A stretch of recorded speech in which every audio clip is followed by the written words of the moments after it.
உதகையில் வரும் 7ஆம் தேதி முதல் இ-பாஸ் முறை நடைமுறைக்கு வரவுள்ள நிலையில் சுற்றுலா பயணிகளின் வருகை வெகுவாக குறைந்துள்ளது. உதகை, கொடைக்கானல் செல்லும் சுற்றுலா பயணிகளுக்கு மே 7ஆம் தேதி முதல் இ-பாஸ் நடைமுறை அமல்படுத்த உயர்நீதிமன்றம் உத்தரவிட்டுள்ளது. மே மாதம் கோடை விடுமுறையின் போது மட்டும் சுமார் 3 லட்சம் சுற்றுலா பயணிகள் வந்து செல்கின்றனர்.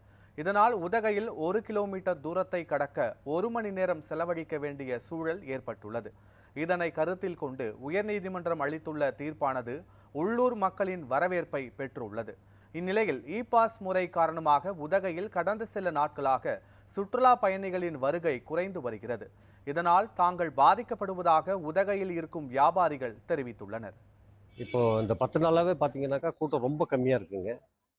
இப்போ 7ஆம் தேதியிலேருந்து இ-பாஸ் நடைமுறைக்கு வர்றதுனால அது சரியானபடி மக்களுக்கு அதுக்கு சுற்றுலா பயணிகளுக்கு தெரியல அப்படின்னாக்கா இன்னும் சுற்றுலா பயணிகள் வருகை ரொம்ப குறைஞ்சிரும்.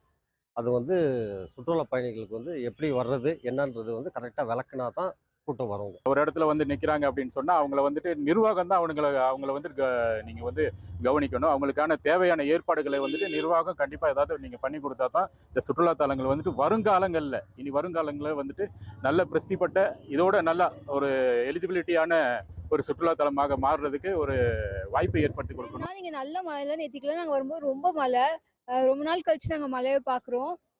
இங்கே கிளைமேட்லாம் நல்லா இருக்கு, நாங்கள் எல்லா இடத்துக்கும் போய் வர முடியுது. இங்கே நாங்கள் இப்போ பொட்டானிக்கல் கார்டன் இருக்கோம். இங்கே 1 லட்சத்துக்கு மேலேயான பூக்கள் இருக்கு. போட்டிங் எல்லாம் போனோம், நிறைய இடத்த விசிட் பண்ணியிருக்கோம். ரோஸ் கார்டன் நிறைய போனோம். இங்கே நிறைய பூக்கள், இந்த சீனரிஸ், மக்கள் எல்லாமே நல்லா இருக்கு. கிளைமேட்டும் சூப்பராக இருக்கு.